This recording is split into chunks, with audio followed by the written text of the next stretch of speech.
अस्सलाम वालेकुम व्यूअर्स, क्या हाल चाल है आप सबका। उम्मीद है कि आप सब बिल्कुल खैरियत से होंगे। मैं भी अल्हम्दुलिल्लाह बिल्कुल ठीक हूँ। Welcome back to my channel. आज मैं लेकर आई हूँ आपके लिए रबड़ी वाली खीर बनाने की रेसिपी। और ये इंस्टेंट खीर की रेसिपी नहीं है जैसा हम पहले पुराने वक्तों में खीर बनाते थे। ये बिल्कुल वैसे ही हम तैयार करेंगे जिसमें दूध को बहुत ज़्यादा काढ़ काढ़ के खीर बनाई जाती थी। ये बिल्कुल वैसे ही तैयार होगी और वैसे ही हम इसको बनाएंगे। तो चलिए हम इसको बनाना स्टार्ट करते हैं। पहले हम एक पॉट के अंदर 2 लीटर के जितना दूध ऐड कर देंगे। इस खीर को बनाने में हमारा थोड़ा टाइम तो लगेगा, लेकिन ये बहुत ही मज़ेदार तैयार होगी।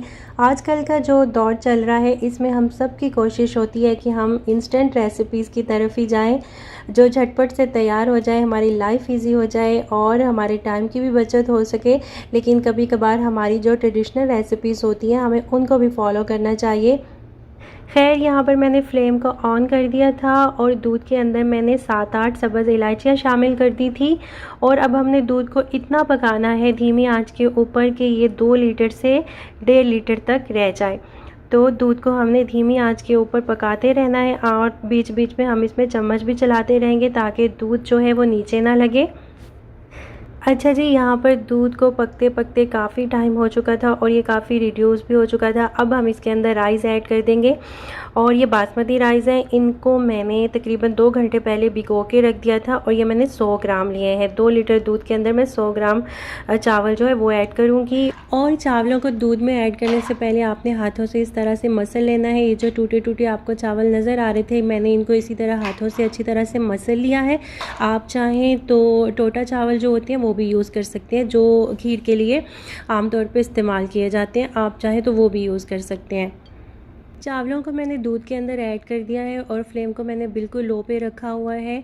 तो अब हम चावल गलने का वेट करते हैं। चावल अच्छी तरह से गल जाएं और खीर जो है हमारी थिक होना स्टार्ट हो जाए तो फिर उसके अंदर हम ये खोया ऐड करेंगे। ये होममेड खोया है, इसकी रेसिपी भी मैंने आपके साथ शेयर की हुई है, आप चाहें तो वो भी चेक कर सकते हैं। और ये खोया ऐड करने से हमारी खीर को बहुत ही रिच और रबड़ी वाला जो टेक्सचर है वो मिलेगा।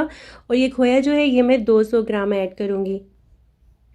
आप लोगों ने अभी तक अगर मेरे चैनल को सब्सक्राइब नहीं किया हुआ तो जाके मेरे चैनल को सब्सक्राइब कर लें और साथ में बने हुए बेल बटन को भी प्रेस कर लें ताकि मेरी हर न्यू आने वाली वीडियो आपको मिल सके। और अगर आपको मेरी वीडियोस अच्छी लगती हैं तो इनको अपनी फैमिली और फ्रेंड्स के साथ भी शेयर लाजमी किया कीजिए।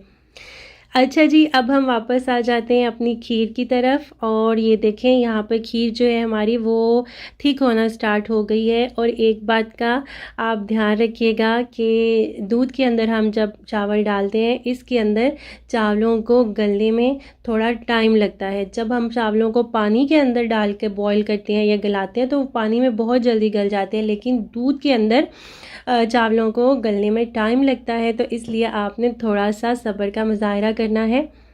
तो ये देखें, यहाँ पर अब हमारे चावल जो है वो बहुत अच्छी तरह से गल चुके हैं और खीर भी हमारी थिक हो चुकी है। अब इस स्टेज पे हम इसके अंदर ये खोया ऐड कर देंगे 200 ग्राम और इसको अच्छी तरह से मिक्स कर लेंगे। और साथ ही मैं इसके अंदर कंडेंस मिल्क ऐड करूँगी। आप चाहें तो चीनी भी डाल सकते हैं, मुझे कंडेंस मिल्क पसंद है तो इसलिए मैं ये ऐड कर रही हूँ। आप चीनी भी इसके अंदर ऐड कर सकते हैं और जितना आपको मीठा पसंद हो अपने टेस्ट के अकॉर्डिंग आप इसमें शुगर जो है वो ऐड कर लें। तो अब मैंने इसके अंदर कंडेंस मिल्क ऐड कर दिया है और उसको भी मैंने अच्छी तरह से मिक्स कर लिया है। और अब 1 टेबलस्पून के जितना मैं इसके अंदर केवड़ा वाटर ऐड कर दूँगी और इसको भी अब हम अच्छी तरह से मिक्स कर लेंगे। तो यहाँ पर आप खीर की कंसिस्टेंसी जो है वो चेक कर सकते हैं। मैंने इसके अंदर कंडेंस मिल्क ऐड किया है और यहाँ पर ये थोड़ी पतली हो गई है। तो अभी हम इसे थोड़ी देर के लिए और पकाएंगे जिससे ये दोबारा से गाढ़ी हो जाएगी। तो ये देखें, यहाँ पर हमारी खीर जो है वो ऑलमोस्ट रेडी हो चुकी है और इसकी कंसिस्टेंसी अब आप चेक कर सकते हैं। और अब हम यहाँ पर इसके अंदर कुछ नट्स वगैरह ऐड कर देंगे जिसमें मैंने किशमिश, बादाम, पिस्ते, काजू वगैरह ऐड किए हैं। आप चाहें तो इनको फ्राई करके भी ऐड कर सकते हैं। यहाँ पर हमारी बहुत ही मज़ेदार सी रबड़ी वाली खीर जो है वो बिल्कुल तैयार हो चुकी है। आप इसका टेक्सचर चेक कर सकते हैं, इसकी कंसिस्टेंसी आप चेक कर सकते हैं। मैंने इसके अंदर कोई पानी ऐड नहीं किया है, सिर्फ दूध के अंदर ही मैंने चावलों को पकाया है।